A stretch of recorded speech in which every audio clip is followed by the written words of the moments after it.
وکالت اور ڈاکٹر دونوں کے پاس ہوتا ہے کہ جب پیشنٹ ڈاکٹر کے پاس آئے تو وہ تسلی سے اپنی بات کر لیں تو اس کو لگتا ہے میرا آدھا مرض ٹھیک ہو گیا.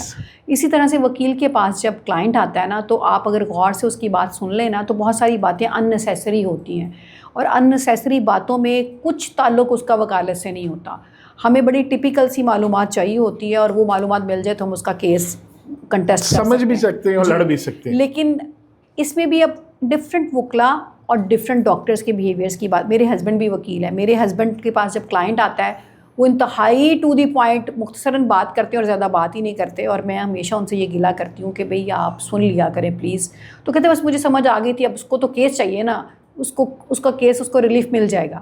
جبکہ میں ایسا نہیں کرتی. میں چاہے اس کی بات 2 منٹ میں کمپلیٹ ہونی ہو تو میں اپنے کلائنٹ کو آدھا گھنٹہ دیتی ہوں کہ آپ بات کرو اپنی ساری جو کتھارسس ہے وہ اپنا کتھارسس کر لے. کرنے کے میں آپ کو بڑی وہ لائٹ سی بات بتاؤں گی. خاتون آتی ہے, آ کے کہتی ہے سب سے, ویسے تو بہت بڑی بات ہے ایموشنلی بھی, سوشلی, ریلیجیسلی بھی, کہ خلا کا جو کیس ہے, یعنی سب سے چھوٹا کیس جو ٹیکنیکلی جس کو سمجھا جاتا ہے, تو اس میں خاتون آ کے اگر وہ مجھے صرف یہ کہہ دینا کہ مجھے یہ بندہ اچھا نہیں لگتا, اللہ نے اس کو یہ رائٹ دیا اور قانون نے بھی, یہ میرا آئی ڈی کارڈ ہے, یہ میرا نکاح نامہ ہے اور میں نے اس سے خلا لینی, دیٹس اٹ.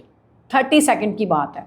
لیکن وہ کہے گی میری شادی ہوئی تھی تو میرے ساس نے مجھے بھاری سیٹ نہیں ڈالا تھا اور مجھے جوڑا ہلکا دیا تھا, اور پھر جب میں گئی تو کھانے میں اچھا کھانا نہیں بنا تھا, اور مجھے فلاں ٹائم پہ اس نے کہا تم جلدی سو کے کیوں نہیں اٹھی, تم نے یہ کیوں نہیں کیا, تم نے وہ کیوں نہیں کیا, فلاں ٹائم پہ دعوت پہ مجھے نہیں لے کے گئی اور خود وہ چلے گئی. وہ ساری یہ باتیں آپ کو سنائے گی اور میں سنوں گی, اور یہ سب نہیں سنتے, یہ سب نہیں سنتے, ہر ایک کی اپنی نیچر ہے نا.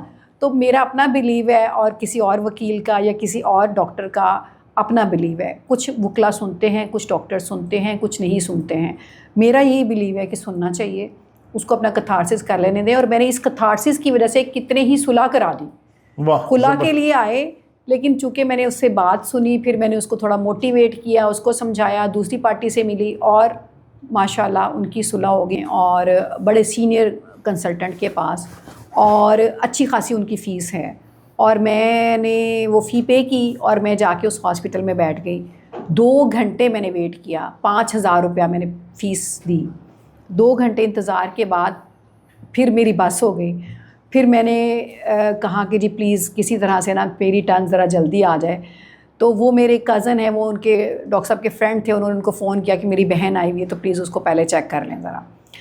اور پھر میں گئی, میرا چیک اپ ہوا اور میں آ گئی. اب یہ آپ کو بتا رہی ہوں, لیکن میرا چیلنج ہے, آپ ابھی کسی پیشنٹ کو یہاں سے بھیجیں جناح ہاسپٹل یا کسی بھی گورنمنٹ ہاسپٹل, 10 سے 15 منٹ کے بعد نا پیشنٹ جو ہے نا اس کا ختم ہو جائے گا اسٹیمنا. وہ کہے گا جی میرے ساتھ تو بہت برا سلوک ہوا اور مجھے بہت دیر انتظار کرنا پڑا اور مجھے ڈاکٹر نے چیک نہیں کیا. دیکھیے یہ گورنمنٹ ہاسپٹل جہاں پر آپ کا فری ٹریٹمنٹ کیا جاتا ہے, جہاں پر پیشنٹس کی تعداد جو ہے نا وہ اتنی زیادہ ہے, جہاں پہ نہ نہیں کہنا.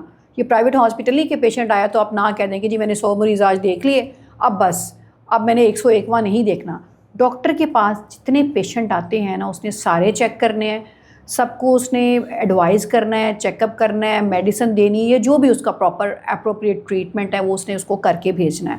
تو سم ٹائم وہ بھی انسان ہے, کبھی ایسا ہو جاتا ہے کہ اوور برڈن یا اوور ورک یا رش یا گرمی یا کسی ایسی وجہ سے کبھی اگر وہ اسٹیمنا لوز کر جائیں, تو میرا خیال ہے کہ دونوں طرف ہی پیشنٹس کی ضرورت ہوتی ہے. ہمیں صبر اور تحمل اوور آل ہی ہماری سوسائٹی میں ذرا کم ہوتا چلا جاتا ہے. آبادی اتنی ہے اور ڈاکٹر کم ہیں, 2-2 گھنٹے ویٹ کرنا پڑتا ہے, تو کیا گورنمنٹ کو یہ نہیں چاہیے کہ ڈاکٹرز کی تعداد بڑھا دے؟ جی بالکل, ہیومن ریسورس کے اوپر کام ہو رہا ہے اور اس کے اوپر بالکل ہے کہ جی اب ڈاکٹرز کی تعداد بھی بڑھنی چاہیے, اور جہاں پر ہمیں لگتا ہے کہ لوڈ زیادہ ہے وہاں پر ڈاکٹرز کی تعداد بڑھا دینی چاہیے.